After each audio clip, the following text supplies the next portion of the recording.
Metroidvania games are as old as Chernobyl disaster. While some people were playing the first Metroidvania game, Metroid, which came out in 1986, they were playing with nuclear and then mission failed. You could say it's a platform game, who cares, but today I'm talking about another Metroidvania plus exploration game. It's a bit of a both. Journey to the Savage Planet.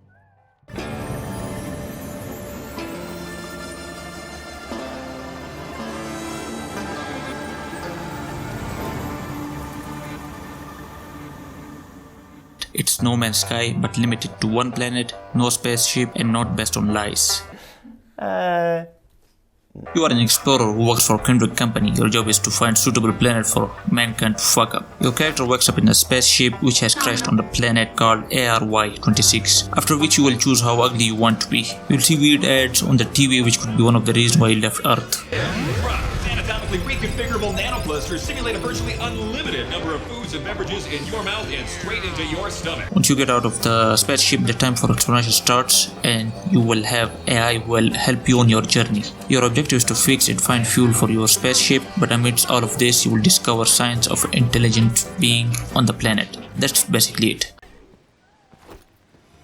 The game has a very few and unique characters, especially Echo, the AI. She will comment on almost everything from you picking up alien shit.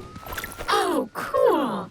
We find what appears to be an alien feces, and your first instinct is to just pick it right up. To you dying and being cloned again. Just remember you did your best. It wasn't very good, but it was your best. Are you injured or hurt? If you're only hurt, you can keep exploring. Then you have your boss, Martin Tweed, President and CEO of Quintic Aerospace, who is a creepy version of Elon Musk. He will talk to you from time to time. Just yet. But inside that tower that you've discovered is something of immense potential. Get inside, find out what it is, and bring it back. There's a huge reward waiting for you if you do. Good luck. Ad about microtransactions in video games, basically poking fun at Activision and EA games, especially those mobile games and the boomers who play them. The world of Journey to the Savage Planet you would expect alienated. There's some icy desert and lush green lands. The cartoonish graphics are top notch. It looks beautiful but not unique. You could mistake it for No Man's Sky. The game has a total of 4 regions, which you will unlock as you play, and each region has teleport networks, so you can fast travel back and forth. Each place has its own unique creatures and flora, some of them harmless and some hideous looking who will try to fuck you in the anus on sight. Now most of the aliens look identical with little difference, from one-eyed creature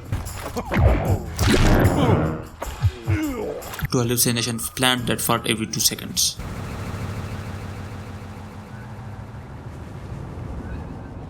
There are secrets and puzzles for you to uncover, which will probably take much of your time. I have been playing for a week and I haven't even completed half of it. The soundtrack is a mix of futuristic ambient and funky music, which remind me of old classic games like Crash Bandicoot, which is a big win.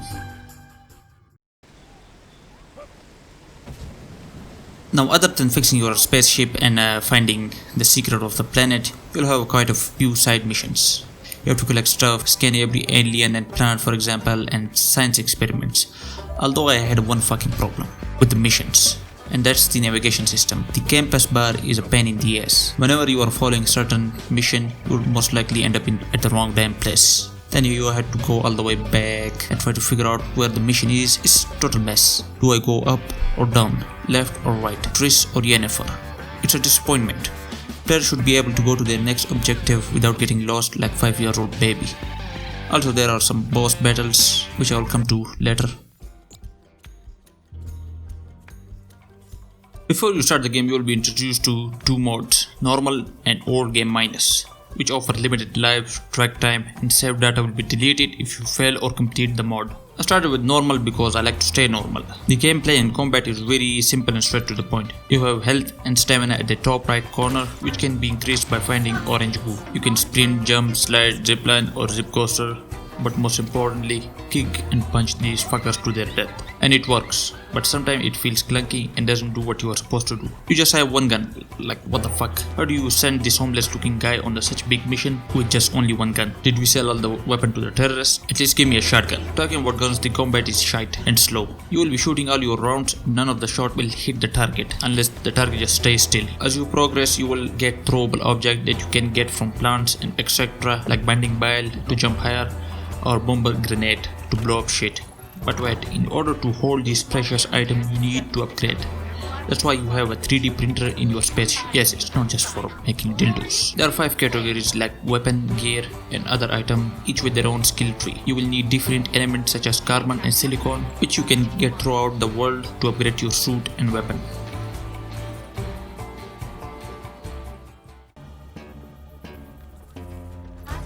Now I need to talk about boss fights, because usually in most games when you upgrade your gears and weapon, you spend time on your character, so you can be boss in boss fights. But not here. Why? Because number 1, most of the skills are basically useless. I only unlocked skill when the game told me to, otherwise I can't go to the next location, because I won't have a certain upgrade like grapple gun or jump thruster to proceed to that location. I have finished this game without upgrading anything unless the game told me to. Number 2, if the skill were useful, but for what? Because there are only few boss fights, so few that I can count it. Now I'm not gonna say how many boss fights there are in the game, because I don't want you to find out yourself that there are only 3 boss fights. Either add more boss fights so the player can use the skills to their advantage, or don't add it at all.